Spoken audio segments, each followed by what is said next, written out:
Charot lang!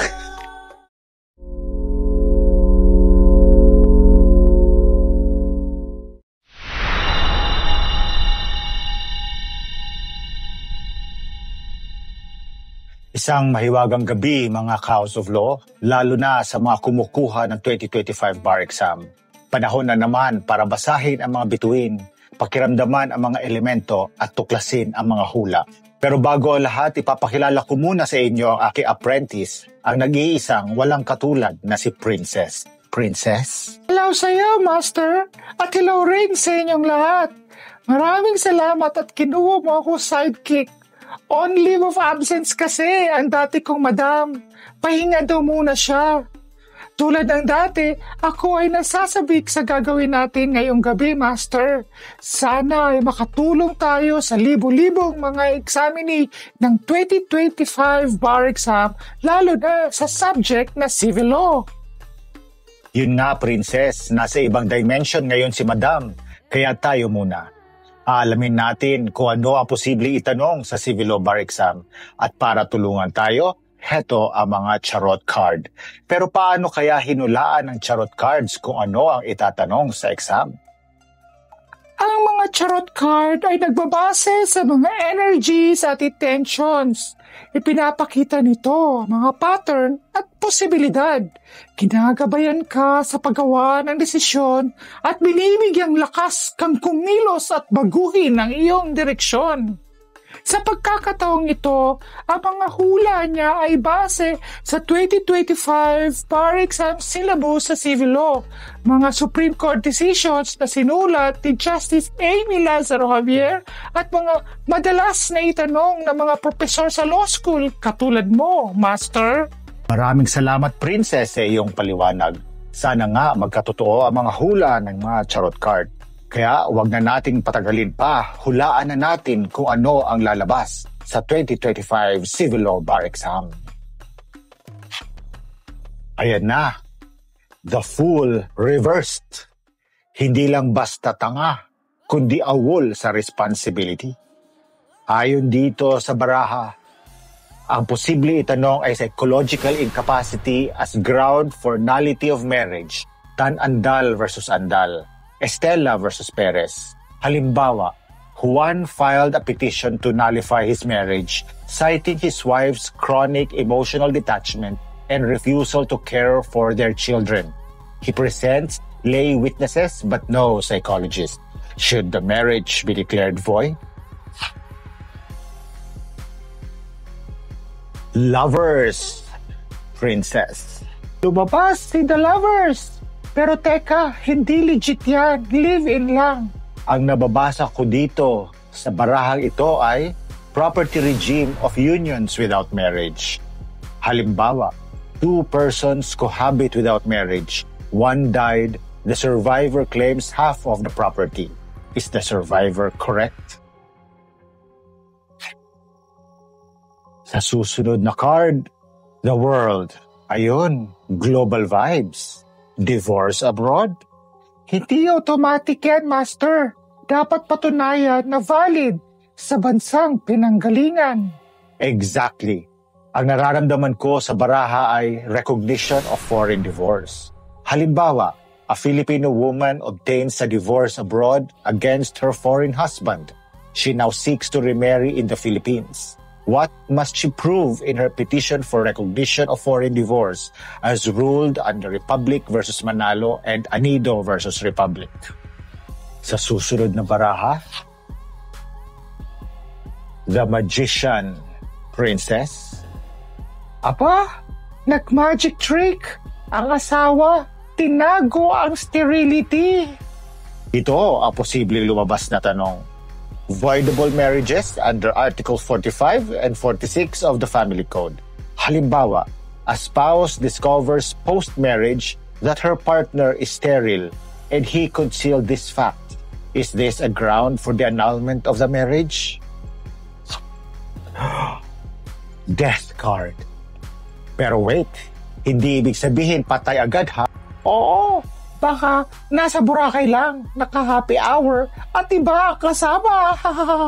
Charot lang. Baka nga princess, kaya ang itatanong ayon sa barahang ito ay Declaration of Presumptive Death, Article 41 of the Family Code, Republic versus Quiñones. Halimbawa, a spouse disappears during a typhoon. After 2 years, the surviving spouse wants to remarry. Discuss the requisites under Article 41 of the Family Code and Republic versus Quiñones. The Empress. Motherhood vibes! Ang nararamdaman ko sa barahan na ito ay love of a mother. Kaya ang posibleng tanong ay adoption under Republic Act 11642. Halimbawa, a transgender woman seeks to adopt her partner's biological child. Discuss the legal requirements under Republic Act 11642 or the new adoption law. Sa susunod na card, the Hierophant. Rules. Ito ang posibleng itanong. Surname of illegitimate child, Republic Act 9255, Article 175 and 176 of the Civil Code. Halimbawa, Maria, a single mother, wants her child to use the father's surname. The father refuses to acknowledge the child. Discuss the legal remedies under the Family Code and Republic Act 9255. The Tower. Ay, bahay nag-giba vibes. Ito ang itatanong mula sa Charot card.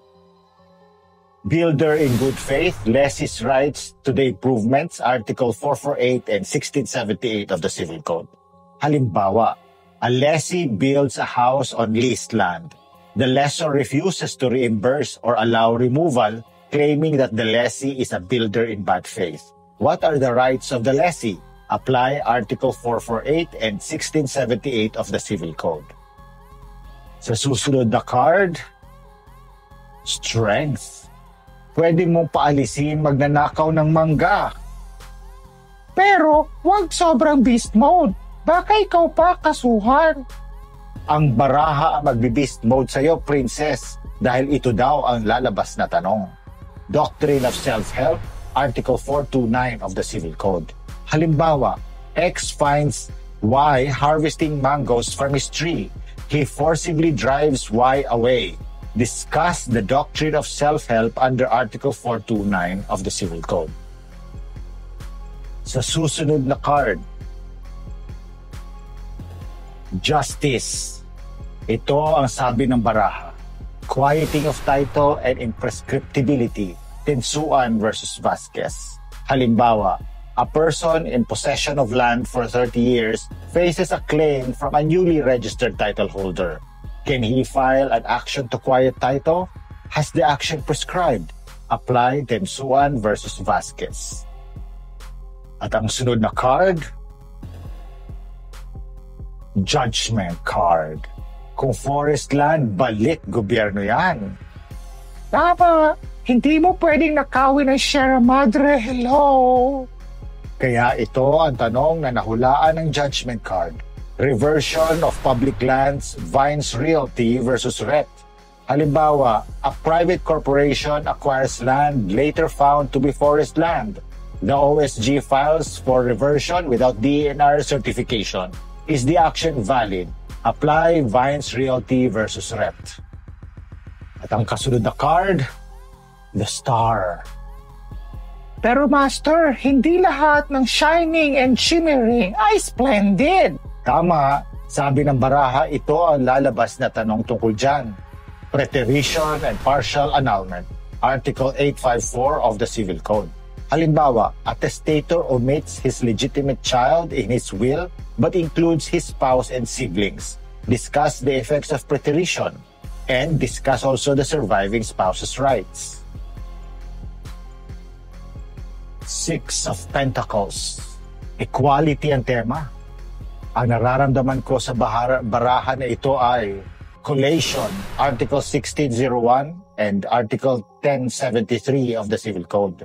Halimbawa, a parent donates property to one child during his lifetime. Upon the death of the parent, the other children demanded collation. The child concerned refuses to collate the donation. what remedies are available to the other heirs. Ang susunod na card, the High Priestess. Secrets revealed. Sabihin mo na, Master, kung anong posibleng tanong na lalabas mula dyan sa baraha. Ang nararamdaman ko sa baraha na ito ay formalities of notarial will, requirement that the will must be read twice to a blind or illiterate testator. Article 808 of the Civil Code, Dia versus Cosico. Halimbawa, during the execution of the will, the notary public read and explained the contents of the will to the testator in the presence of the subscribing witnesses who attested that the testator listened attentively and made no objection or correction. The will was only read once. Is the will valid? Apply Gia versus Cosico. Ang kasunod ay ang Wheel of Fortune. Ang vibe na nagigets ko dito ay Doctrine of Dependent Relative Revocation. Halimbawa, a testator revokes his old will believing a new one is valid. The new will is later declared void. Can the old will be revived? Discuss the Doctrine of Dependent Relative Revocation. The Sun. Ooh la la! Good vibes! Yes!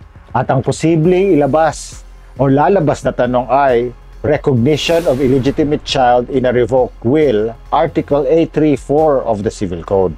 Halimbawa, a testator recognizes his illegitimate child in a will that was later revoked. Is the recognition still effective? Cite Article 834 of the Civil Code. Ang susunod na card ay the Hangman. Nakabitin ang mana. Tanong na lalabas, sabi ng baraha. Fide Commissary Substitution Limits, Article 863 of the Civil Code. Halimbawa, a testator institutes his son as heir and requires him to pass the inheritance to his grandson. The grandson is unborn at the time of the testator's death. Is the substitution valid? Wait lang, princess. Napapagod na ako.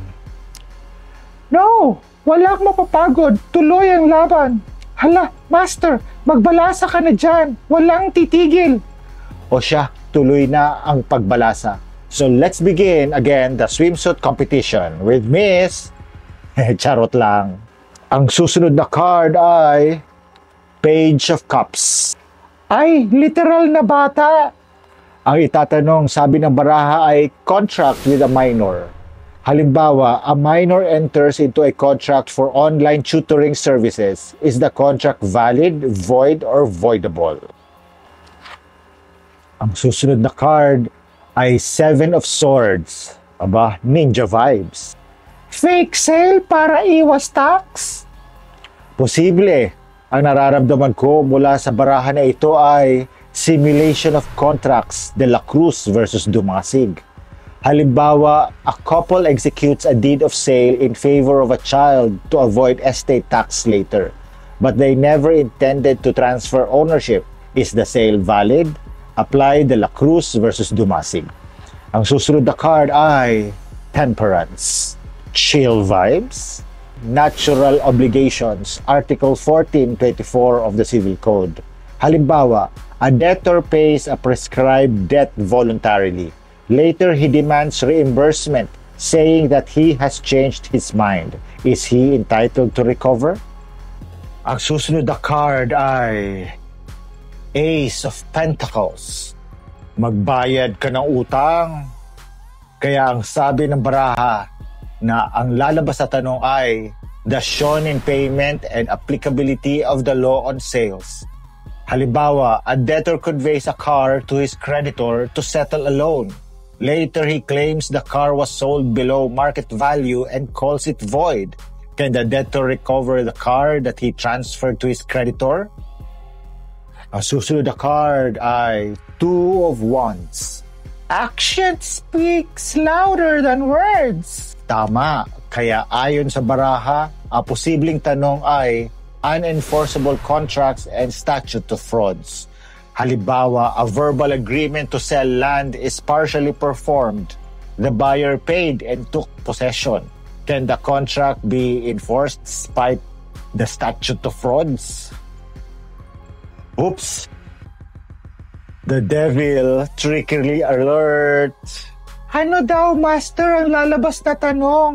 Ang nababasa ko dito ay equitable mortgage. Halimbawa, a contract labeled sale with right to repurchase shows signs of a loan. The seller remains in possession and pays taxes. Apply Article 1602 and Rockville versus Miranda.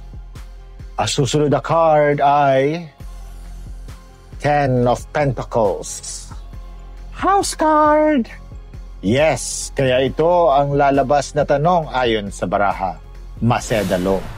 Halimbawa, a buyer has paid 30 monthly installments for a house. The developer cancels the contract without notice. Apply the Maceda law in ruling on the rights of the buyer. Nine of Swords. Stress card vibes. Related sa surety yan. Kung may alteration ng walang consent, pwedeng hindi liable ang surety. Pero kung pasok pa rin, magbabayad siya.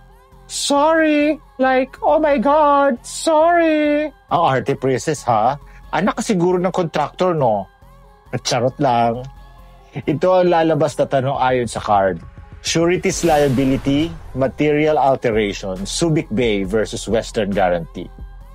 Halimbawa, Petrolink bought fuel on credit from Subic Fuel under a distributor agreement backed by an 8.5 million performance bond from Titansure. Subic Fuel later allowed daily orders and extended the payment term from 15 to 30 days. After Petrolink defaulted, Titansure refused to pay, citing material changes made without its consent. Is Titansure still liable under the surety contract? Apply Subic Bay versus Western. The Chariot. Overspeeding, tapos may tumawid, boom! Kaya, drive responsibly, hindi Fast and Furious 1, 2, 3 hanggang 10. Galit na galit, gusto manakit? Ano ba daw kasi ang lalabas na tanong, sabi ng barahang yan? Ang nababasa ko dito ay quasi-delict and proximate cause. Halimbawa, while driving along a busy city road, Carlos exceeded the speed limit by 30 kilometers per hour.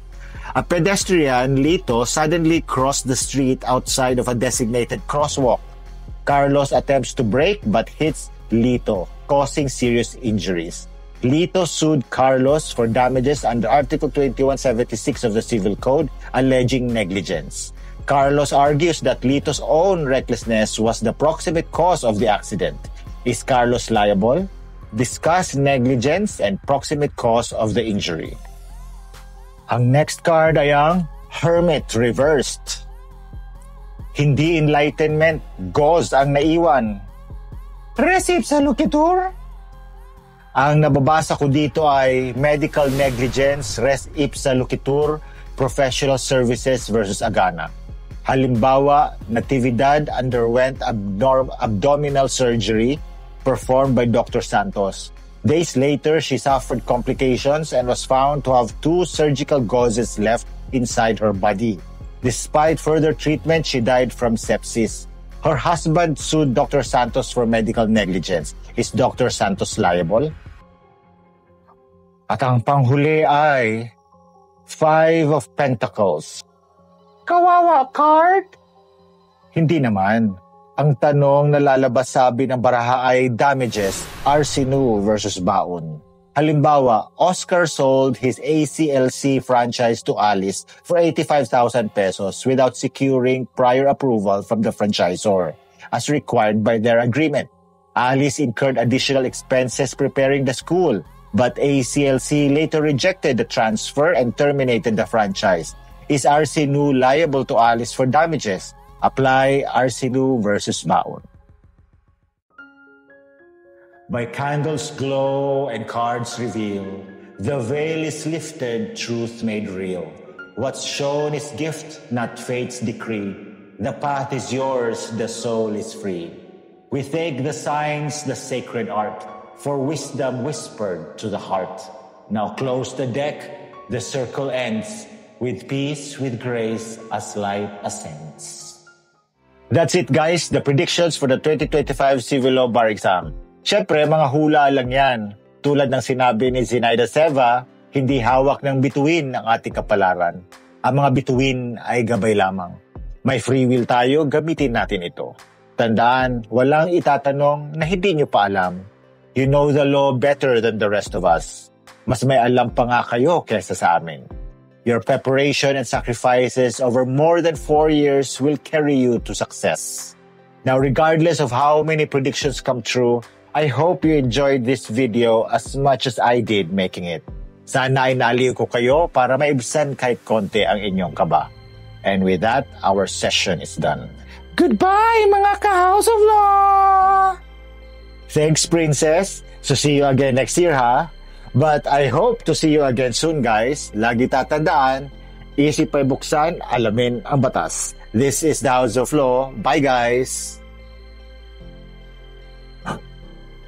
Amazing!